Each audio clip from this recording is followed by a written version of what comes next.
And we can get straight down to business because directly ahead of us we have Leicester Square. Leicester Square there through the trees and directly ahead of us is connected very much to the British film industry.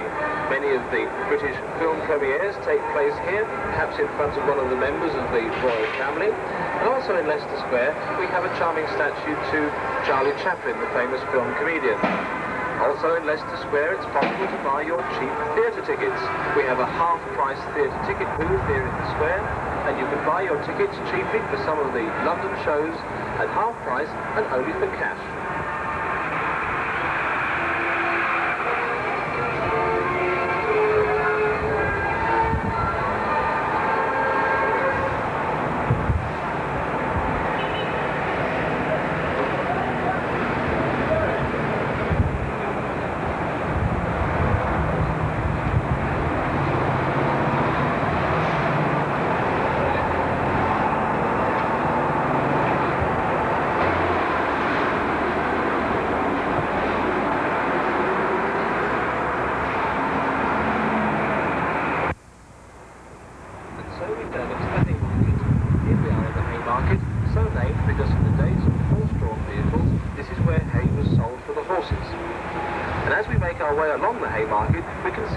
London's old established theatres.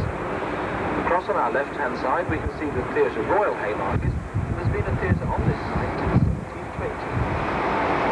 Its neighbour across the road is Her Majesty's Theatre. And this is interesting because it's the only theatre we have here in London which changes its name depending on whether we have a king or a queen on the throne. At the moment we have a queen, and so it's called Her Majesty's Theatre. But one day in the future, when Prince Charles becomes king, it will change its name once again to His Majesty's Theatre.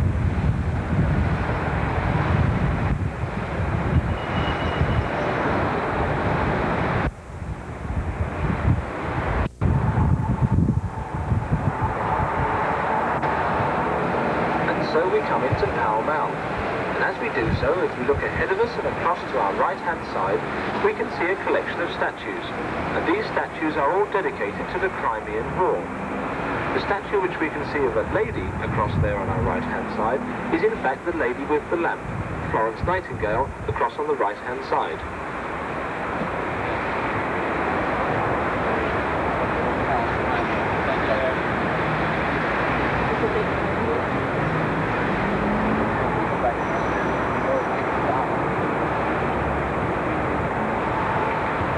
Make our way further down Pall Mall, it's interesting to note that this was the first London street to be lit by gas. And if we look to our left-hand side, we can see some of the gas lamps which are still remaining and which are still in working order.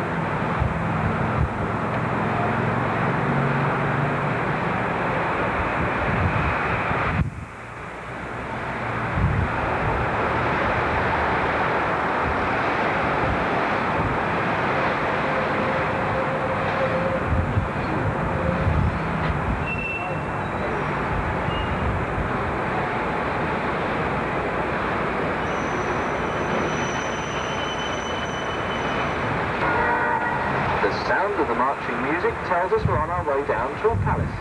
We're on our way down to a royal palace which we shall be able to see ahead of us and to our left-hand side. Coming into our view will be St James's Palace. And St James's Palace was built in 1532 by Henry VIII. It was used as a royal residence right up until the time of Queen Victoria. And of course now Her Majesty the Queen lives at Buckingham Palace, which is just around the corner. It is interesting to see the guard mounted outside St James's Palace. But if there are two guards here at St James's, then this means that the Queen is in residence at Buckingham Palace. And if there's only one guard here at St James's, then she's not at home for today.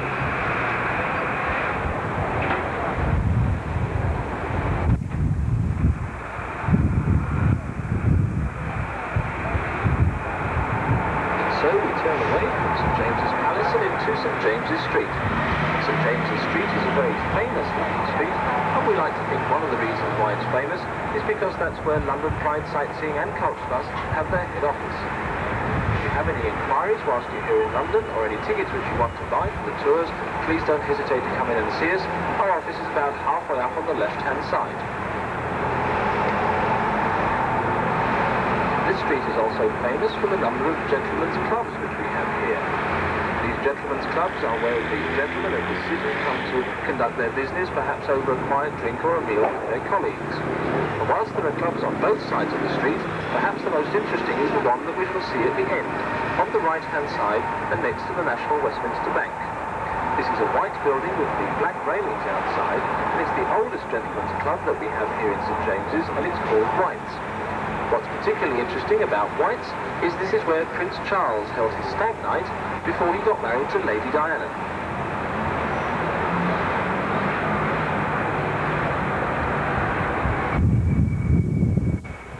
And now we turn left into Piccadilly. Here we are in Piccadilly, and straight away ahead of us to our left-hand side we can see five-star hotels. Well, its own casino inside, and also you may have heard about afternoon tea at the Ritz. Well, the Ritz Hotel have asked us to ask you, if you'd like to come down any afternoon or afternoon tea at the Ritz, they'd be very pleased to see you. And I hasten to add, I think it's probably the only meal that we could afford at the Ritz Hotel. If we could afford to stay at the Ritz, we might well get a room overlooking Green Park on our left-hand side. Green Park, over there to our left, is interesting because it has no proper formal flower beds inside it, and we can blame Charles II for this. One day, Charles II was walking through the park when he spotted one of his many mistresses. He very gallantly bent over and picked a bunch of flowers for her, only to have the whole scene witnessed by his wife, Queen Catherine of Braganza. She was so enraged that to make sure this incident could never take place again, she had all of the flower beds removed from the park, and that's why we have Green Park here today.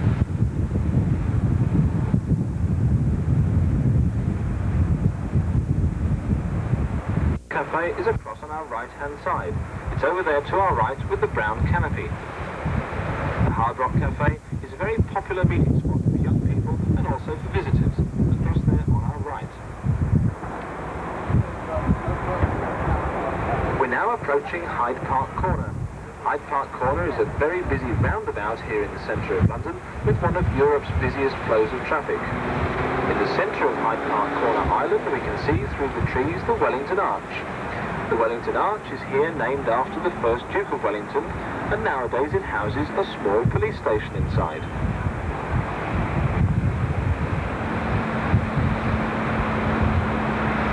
If we look across through the trees, we can see on the far side to our right a brownstone building with pillars outside, and this is Aspley House. Aspley House used to be the home of the first Duke of Wellington, and its postal address is No. 1 Piccadilly. The Duke was so loved by Londoners that they always used to call it No. 1 London. And nowadays, if we're interested to see what it was like to live in the times of the first Duke of Wellington, we can go inside Aspley House, which also now houses the Wellington Museum.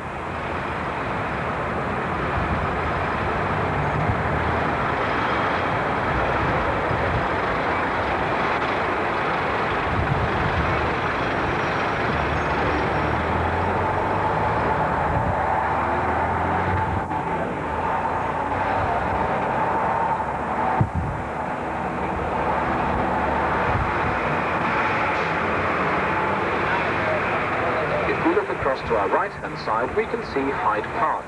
Hyde Park across to our right-hand side, and just inside the park we should be able to see a brown sandy track. This brown sandy track is Rotten Row. This is where we can see the ladies and gentlemen of society riding their horses, especially early in the morning. Rotten Row gets its name from our rotten French. It was originally called Route du Roi, but unfortunately we English are not too good with our foreign languages, myself included. And it wasn't long before the name was corrupted to Rotten Row.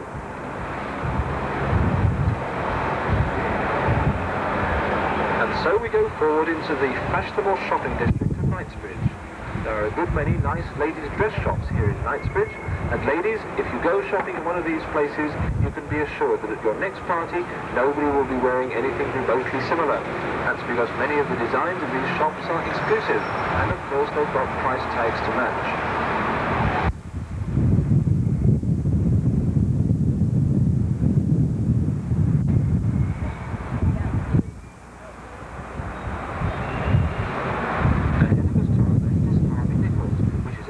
Famous department store here in Knightsbridge, especially famous for its window displays, which are always very good.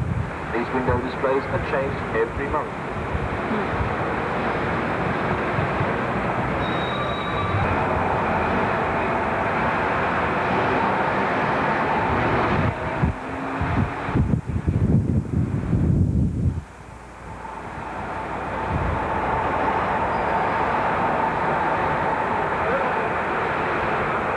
bridge is also the home for the men and the horses of the household cavalry, and we shall be able to see the barracks which are on the right-hand side behind the red brick wall. The horses for the household cavalry live on the first floor, and we can see the stables for the horses behind the grey balcony on the right-hand side.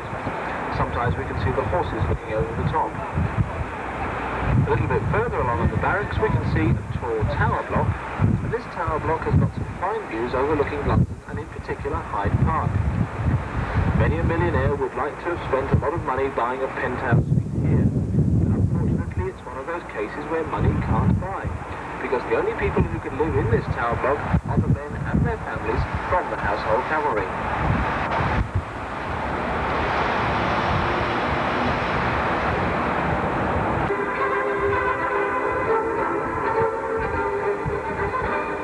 Orchestral music tells us we're on our way down to one of London's famous concert halls. Indeed, in London we have here a number of famous buildings and structures named after Queen Victoria and her Prince Consort, Albert. Prince Albert died relatively early in the reign of Queen Victoria, who was in mourning for him for the rest of her own natural life. On the left-hand side now we shall be able to see the large, magnificent circular concert hall, the Royal Albert Hall.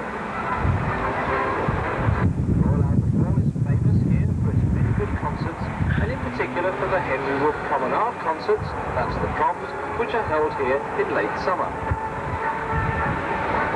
Besides the orchestral concerts, we have a number of sporting events which take place here at the Albert Hall, including boxing and wrestling. Also, a number of pop singers have sung here, including Shirley Bassey and Frank Sinatra. The Albert Hall seats up to 5,000 people, with great comfort in nice velvet chairs with gilt backs. And the Royal Albert Hall is famous the world over, and it's jolly well worth a visit down here to enjoy one of the concerts if you get the chance to whilst you're here in London.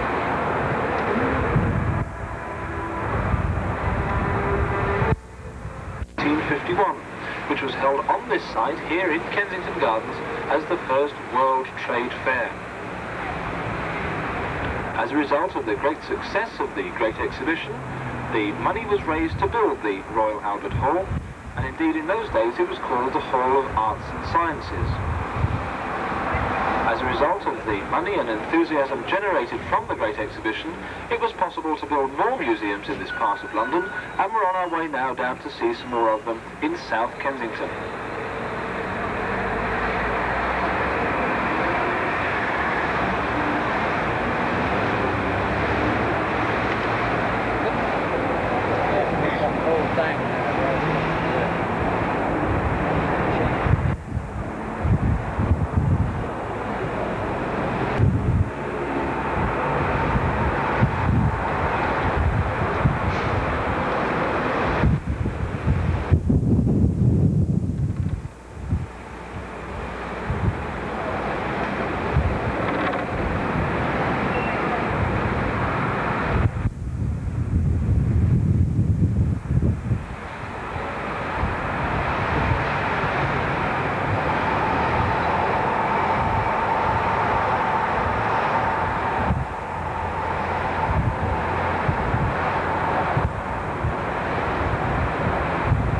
We're making our way along Queen's Gate, and if we look out to our right-hand side, many of the buildings which we can see nowadays are hotels and embassies.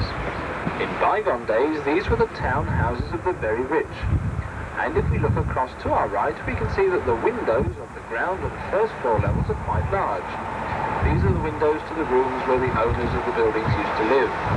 But if we look right to the top there, we can see the very much smaller windows, which are the windows to the rooms which were the quarters of the servants, because in those days the very rich could afford servants to come and wait on them.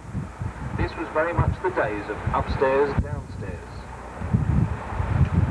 See the Natural History Museum, which is in itself a small part of the British Museum. But when I say small, I think I ought to explain that there are over 4 acres of display space in the Natural History Museum. If we were to go inside, we would see skeletons, fossils, and even some photos brought back by the Apollo astronauts. A little bit further along, its next door neighbour, which is the modern building which we can see, that's the Geological Museum. And finally, out of sight, behind the two of them, is the Science Museum. These three museums are connected together, and it is possible for all members of the family to go and have a look at the museum that interests them most, and all under the same roof. If we look across to our left-hand side, on the corner, the building with the dome on the top is the last of the museums we shall see at the moment. That's the Victoria and Albert Museum, and that's the National Treasure House. The Victoria and Albert Museum is the Museum of Applied Arts, and amongst the interesting things which we can see inside are costumes from bygone days.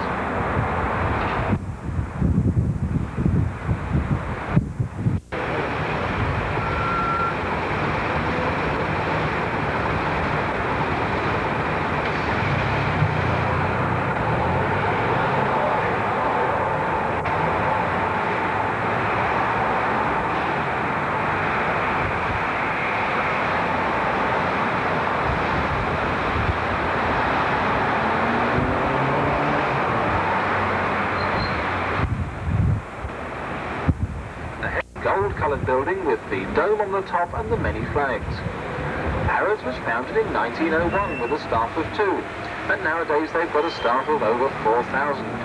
Their motto is that they will sell anything to anybody, and when recently somebody asked if they could buy an elephant at Harrods, the salesman simply asked whether they would like an African or an Indian one. Harrods was also the first London store to have a moving staircase. This was something of a rarity, and people were very reluctant to travel on it.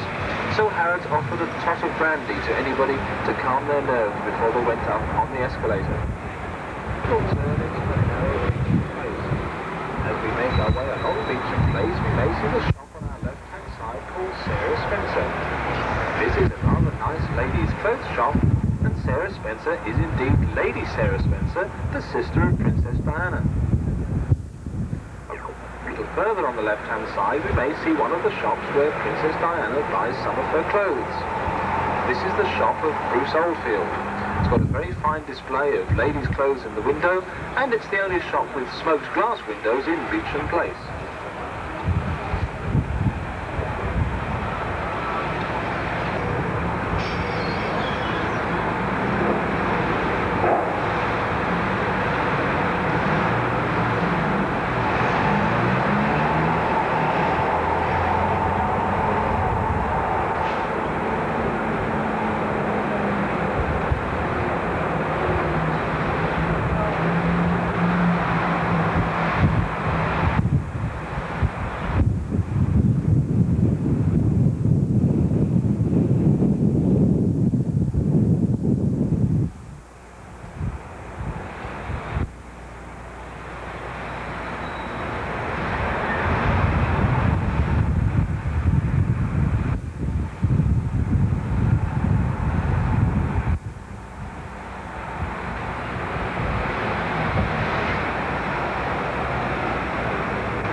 George Bernard Shaw often used to use the Royal Court Theatre for his first night.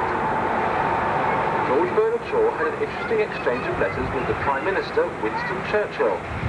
George Bernard Shaw sent him 2 tickets for a first night and said, "Please come if you can and bring a friend, if you have one." Winston Churchill sent the tickets back, and he said, "I'm awfully sorry, we cannot come on your first night, but we'll come on your second, if you have one."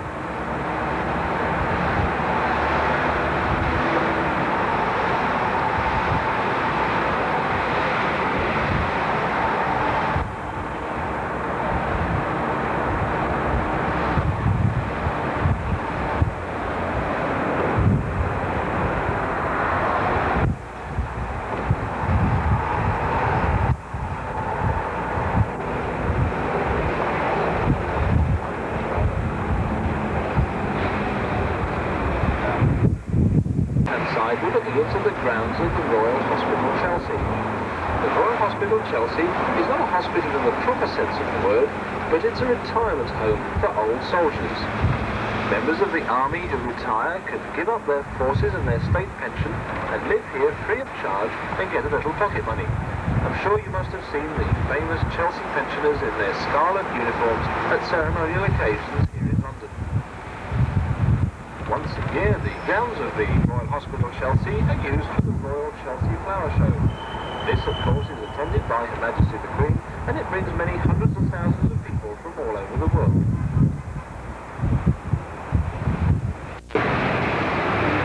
The River Thames is a tidal river, and it rises and falls by up to 20 feet twice a day. 20 feet is more than the height of this double-decker bus.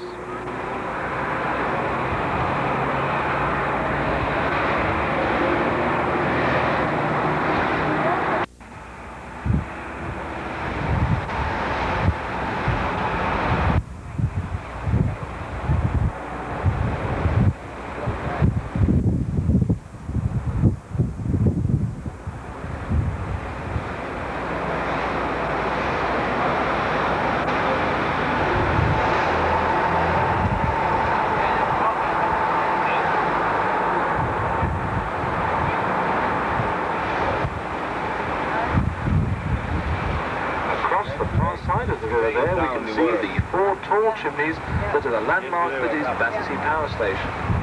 Battersea Power Station for many years used to supply all of the needs of electricity for London. It was a coal-burning power station, but nowadays it's not a very efficient way of generating electricity, and so for some years it's been out of service. The people on the left-hand side certainly miss the power station more than most. When the power station was in service, they used to get free hot water and free electricity because of the surplus heat generated by the power station. But since it's been closed, these people on the left-hand side have had to pay for it, just like you and I.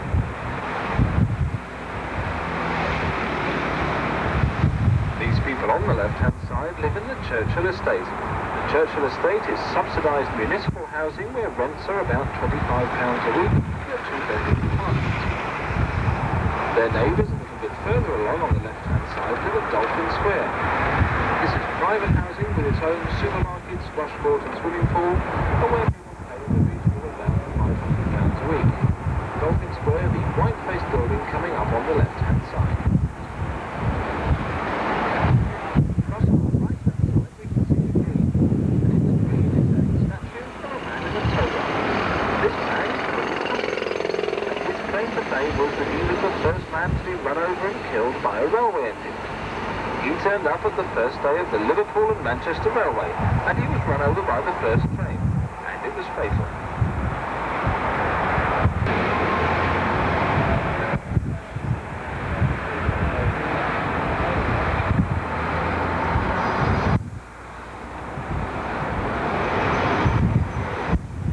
Very shortly we shall be able to see the Tate Gallery.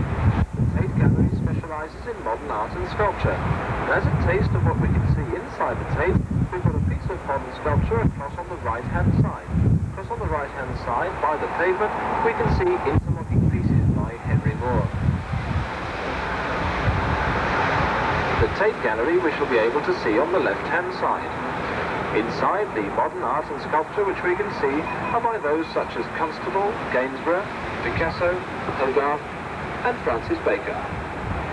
The origin of the Tate Gallery is very interesting because the man whose name it takes after, who is Sir Henry Tate, he had 57 paintings which he wanted to show to the nation.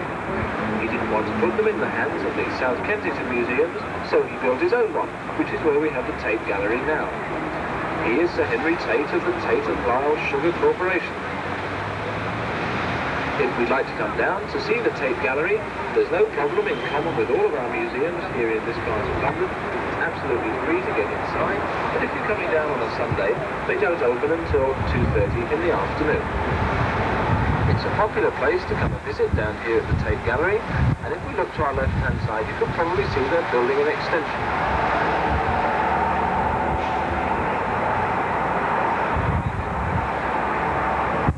We're now going to cross the River Thames for the first time, the first of 4 times on our 20-mile tour.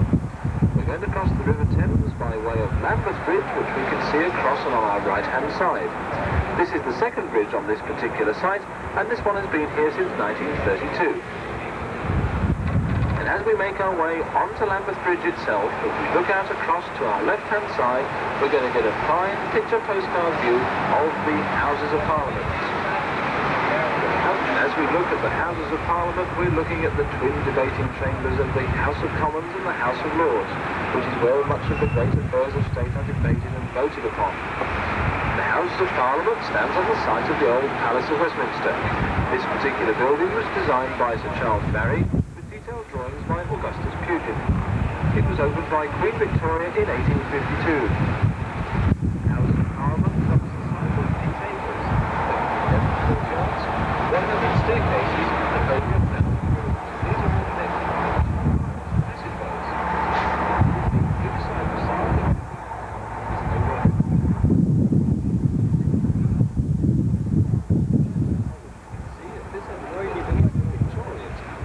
The inside facade is over and also a light burning at the top of the clock tower of Big Ben, which is at the far end of the building, and which we shall get much closer to a bit later in the tour. And as we leave the Mother of Parliament, if we look directly ahead of us, just like this one there, we can see a noble this is Wharton's Tower, and it's the entrance to Lambeth Palace. Lambeth Palace is the official London residence of the Archbishop of Canterbury. He doesn't spend too much of his time in London, but when he does, this is where he lives. Next door to Lambeth Palace, we can see the Church of St Mary's, and in St Mary's churchyard is buried Captain Bligh, and that's the Captain Bligh of the mutiny on the Bounty.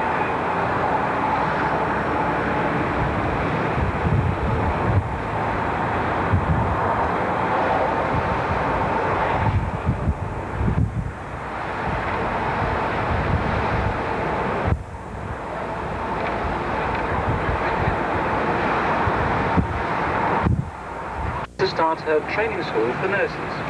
She is remembered because still to this day there is a Nightingale Award here at St Thomas's Hospital, and also nurses in training are known as the Nightingales. We do have a tradition of naming public houses after famous people, and Florence Nightingale is no exception. Across on our right-hand side, on the corner of the roundabout, we shall see the Florence Nightingale Pub. Across there on the right-hand side, it's the green building, the Florence Nightingale Pub, which we understand is very popular with the doctors and the nurses, generally after the operations rather than before. The building on the right-hand side is County Hall, and until the end of March 1986, this has been the headquarters of local government here in London. However, after that date, the Greater London Council has been abolished. Outside one of the entrances to County Hall, we can see the South Bank Lion. This statue is made out of codestone, and codestone is a man-made composition material which would have been very useful for the rebuilding of London after World War II. However, it was invented by a Mr. and Mrs. Code, and unfortunately the formula died with them.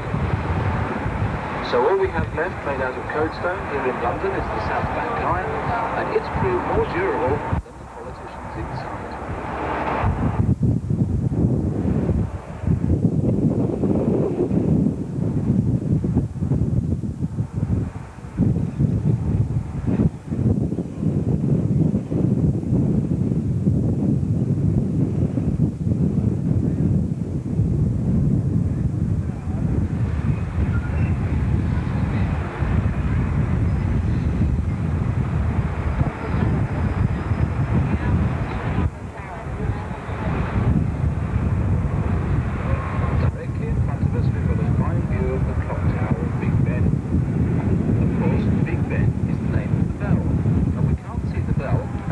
All the way to the top on the inside. What we're really looking at is St Stephen's Tower, but I've never met anyone, either a Londoner nor a visitor, who's ever called it St Stephen's Tower, so shall we carry on calling it Big Ben?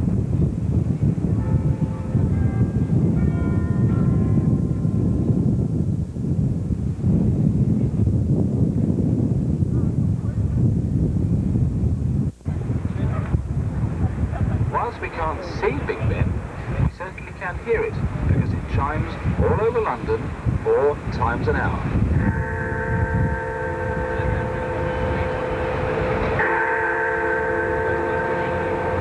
Directly ahead of us, looking through the trees, direct statue of perhaps the most famous Prime Minister of them all, Winston Churchill, still keeping an eye on British politics to this day.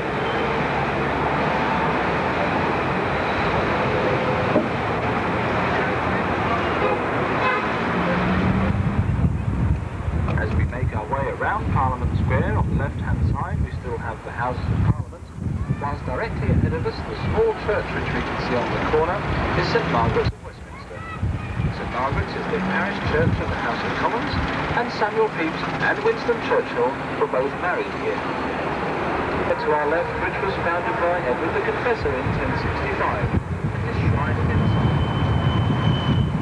Conceived as the coronation place for kings and queens, and indeed many of them are also buried there. Also inside the abbey are the tombs of statesmen, writers, poets, and also that of the unknown warrior, who represents the nameless British dead of World War I. And so we turn left into Parliament Street, which leads into Whitehall. And as we turn into Whitehall, we have Her Majesty's Treasury on our left, and the first thing that we shall see straight ahead of us in Whitehall is the white stone monument in the centre of the road, which is the Cenotaph. At the Cenotaph, each year in November, we remember those who have died for this country. And at this particular remembrance service, Her Majesty the Queen, leading statesmen, politicians and ordinary men and women come and pay their respects. The Prime Minister doesn't have to come very far, because she lives at number 10 Downing Street, and that's the next turning on the left-hand side.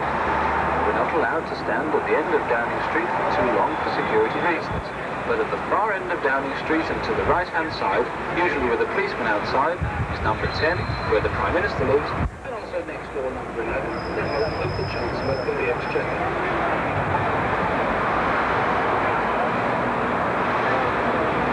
On both sides, such as the Cabinet Office on the left-hand side here. On this parade we can see the Queen's Lifeguard. They're mounted on horseback, usually during the day between 10 o'clock and 4 o'clock, and outside these times the guard is mounted on foot. The Queen's Lifeguard here are symbolically protecting the life of Her Majesty the Queen by barring the entrance to St James's Park.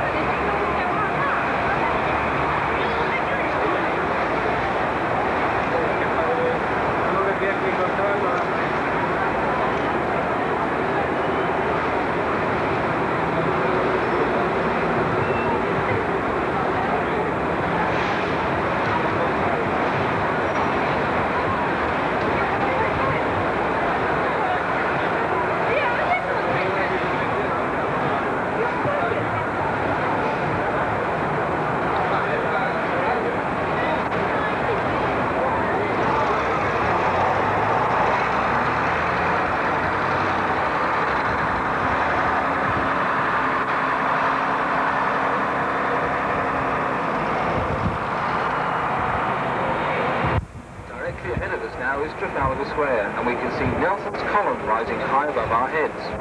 Admiral Lord Nelson is 184 feet high. The square itself is named after the Battle of Trafalgar and the men and officers who lost their lives there. The church which we can see just across to our left-hand side is St Martin's in the Field. St Martin's in the Field is a particularly famous church because it was from here that the first radio broadcast of a church service took place in 1924.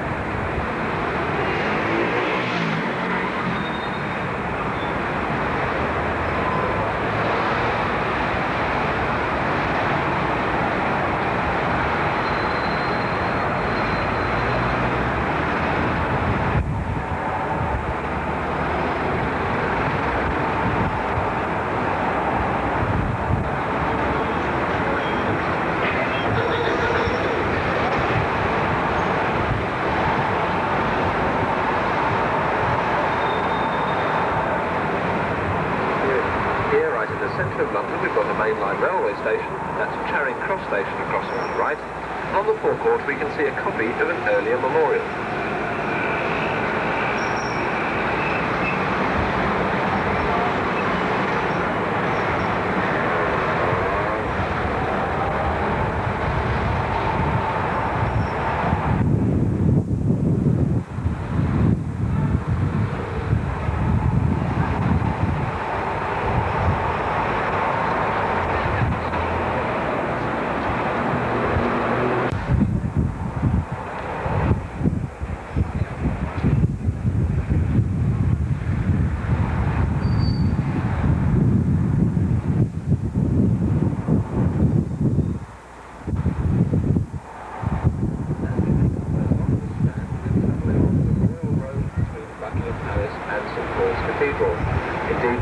say that Lady Diana and Prince Charles travelled in their carriages to St Paul's Cathedral to be married.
Corporation's External Services Department, and this is where the BBC World Service broadcasts worldwide in over 36 languages. If in your own countries you hear the sound of "This is the BBC calling from London," then this is the bit of London they're transmitting from. Here on our right-hand side, Bush House in London's Aldwych.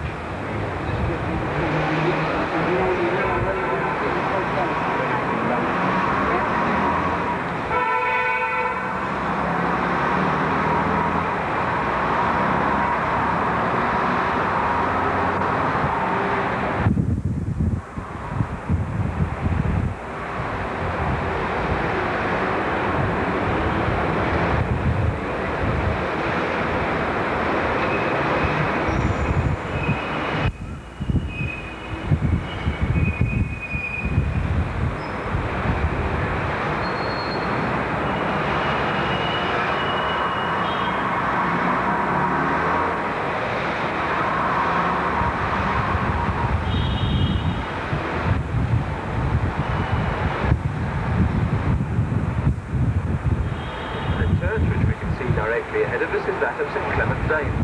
Indeed, if you know the English nursery rhyme, Oranges and Lemons say the bells of St Clement's, that's the church that we're talking about. St Clement Danes Church was badly damaged by bombs during the Second World War, and air forces from all around the world combined to pay for its restoration, although we still can see some of the bomb damage on the church walls.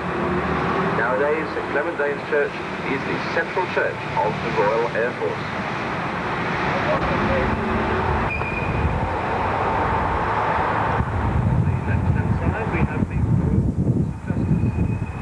Criminal cases heard here because this is the highest civil court in the land. And as we make our way past the Temple Bar Monument in the centre of the road, we're entering the City of London itself. The City of London, which is the 1 square mile that's got its own police force, its own form of local government, and its own Lord Mayor.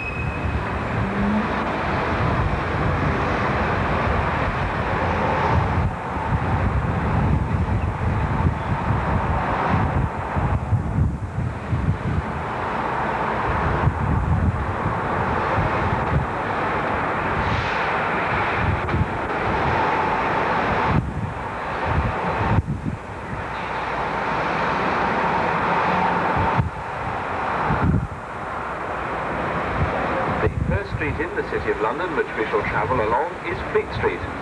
Fleet Street is traditionally the home of the British newspaper industry. Indeed, the tradition of printing goes back to the printing of the first English dictionary by Dr. Johnson in the mid-1700s. By the way, his house is nearby and can be visited by the public.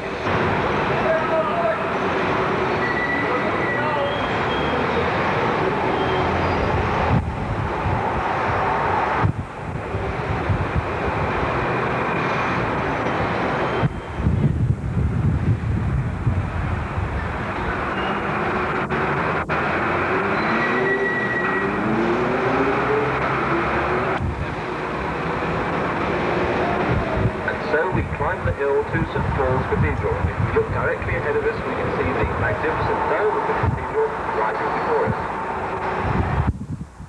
This magnificent cathedral took 35 years to build. In part, it's based on St. Peter's in Rome. Its architect was Sir Christopher Wren, and it's his most magnificent creation. Indeed, this is the church where Lady Diana and Prince Charles chose to be married in preference to Westminster Abbey. The dome itself is 365 feet high. It weighs over 64,000 tons, and we can climb all the way to the top. There are 727 steps. If we were to do so, we'd have some fine views over London from the top of St. Paul's Cathedral. And as we pause at the magnificent west door of St. Paul's Cathedral, we can see a statue of Queen Anne. Queen Anne, in whose reign the church was originally consecrated. As the bells ring, we recall Sir Christopher Wren, his architect. It's also London every day where we set the gold standard.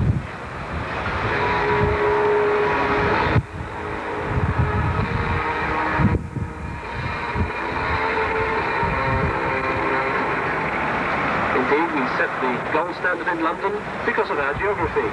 London is midway between Wall Street and Tokyo, two other great financial areas. And because they're on opposite sides of the world, they can't talk to each other during the same trading day. And as we go through the City of London, we can see that during Monday to Friday business hours, the streets and pavements are very busy, but outside these hours, on Saturdays and Sundays and in the evenings, the streets are almost deserted. Hardly anybody lives in the City of London these days, but someone who does is the Lord Mayor of London. And the Lord Mayor of London lives traditionally at the Mansion House.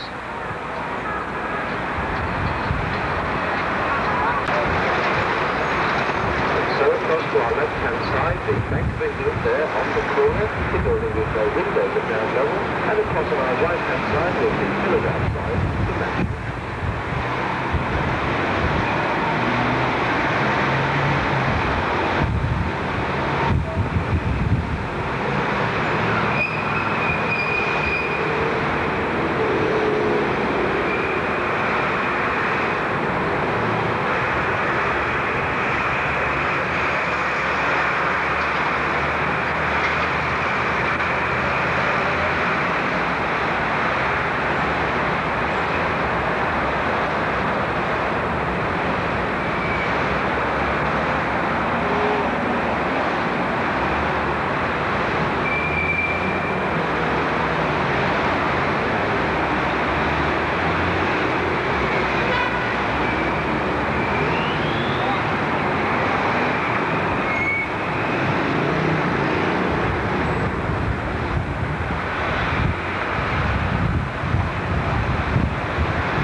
Down on the right-hand side, we shall see the Banque Nationale de Paris. And what's interesting about this one is that the branch here is bigger than the one in Paris. Well, of course, London was a Roman city, the Roman city of Londinium, and it was the camp that guarded the lowest crossing point and eventually became London Bridge. And very shortly, we will be crossing London Bridge itself. First, this particular London Bridge hasn't been here all that long. It's only been here since 1967, and its predecessor was taken down stone by stone and re-erected as a tourist attraction in the Arizona desert. Also here in London in 1666 was the Great Fire of London. Of course, in those days, many of the buildings were made of wood, and because the streets were also very narrow, it wasn't very long before the whole of the City of London was alight. We do have a monument to the Great Fire of London, which we might be in just a moment.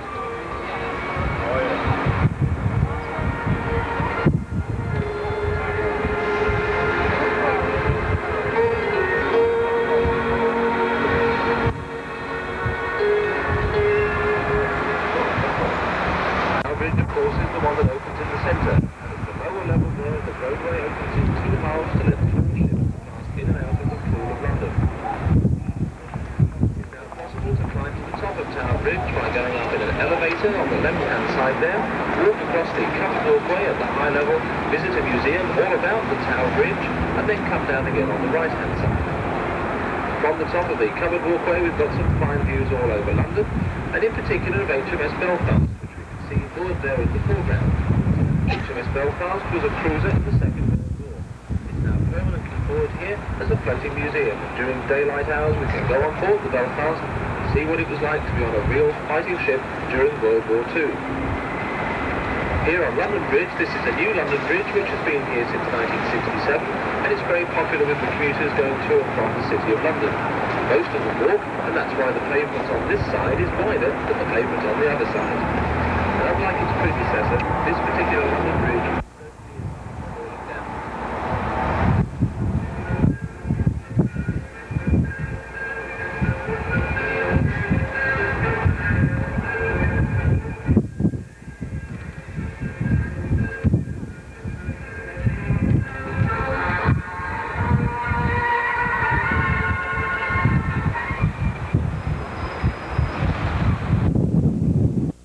Looking across to our right-hand side, number 88, the Shipwrights Arms.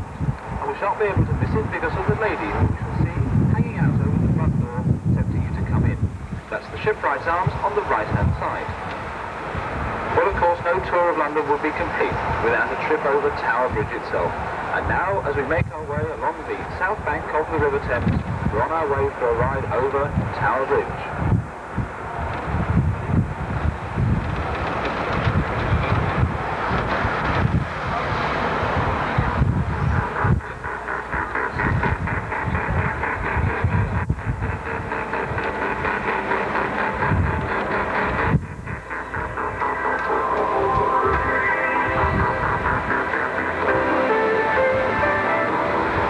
We make our way onto Tower Bridge itself.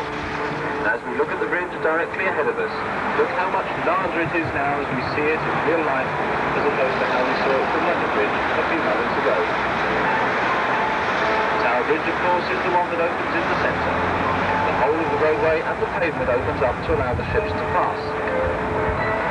For many years, steam and hydraulic power used to power the bridge, but nowadays it's all electric. Has only failed on 2 occasions. The first was at the opening ceremony, when it refused to open. And once was about 30 years ago when it opened by mistake, and a bus, just like this one, was forced to jump the gap as the bridge started to open. And as we make our way across the bridge, if we look down to our left-hand side, we can see the entrance to the Traitors' Gate, to the Tower of London.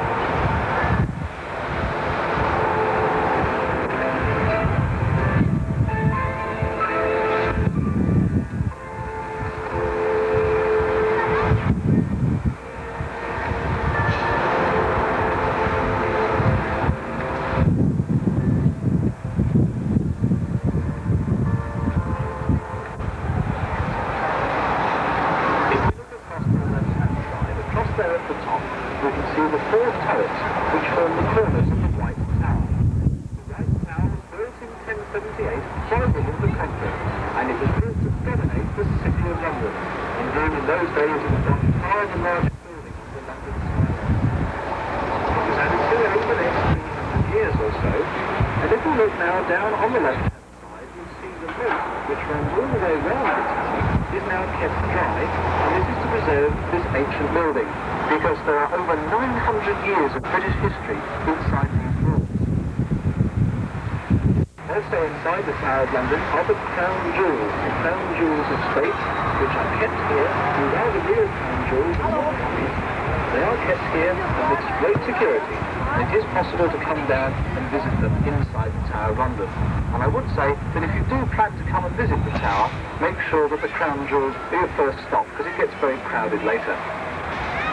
Just looking away from the Tower for a moment, across on the right-hand side, remembering that the Roman city of Londinium was a walled city, we can see part of the old Roman wall there over on the right-hand side.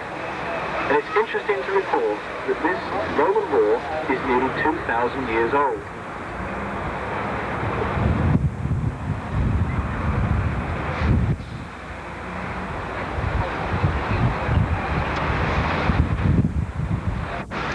Of course, the Tower of London is also famous for its executions.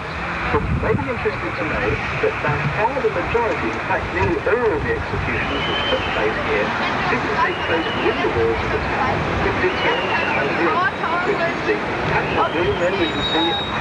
our right-hand side, over there on the right, Tower Green, where nearly all of the executions took place.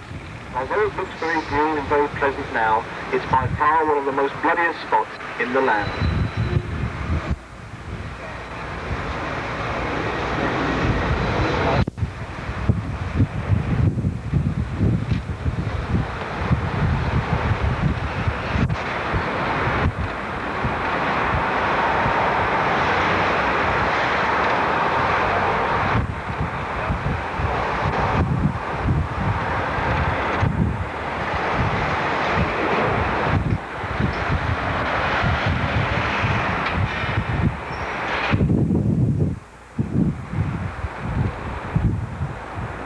Make our way through these streets of London, we're travelling underneath London Bridge and over the old Roman city of London in Roman times.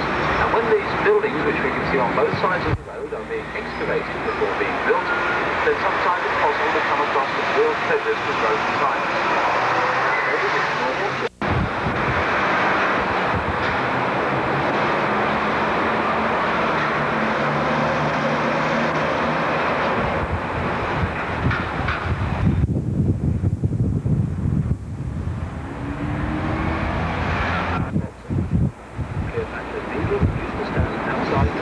temple. It's over 3,500 years old, and we can see some of the Egyptian hieroglyphics written on the side. It does have a twin with the eagle standing in the left-hand side we can see the Royal Festival Hall, which is what remains of the Festival of Britain, which was held on this site. The Royal Festival Hall is a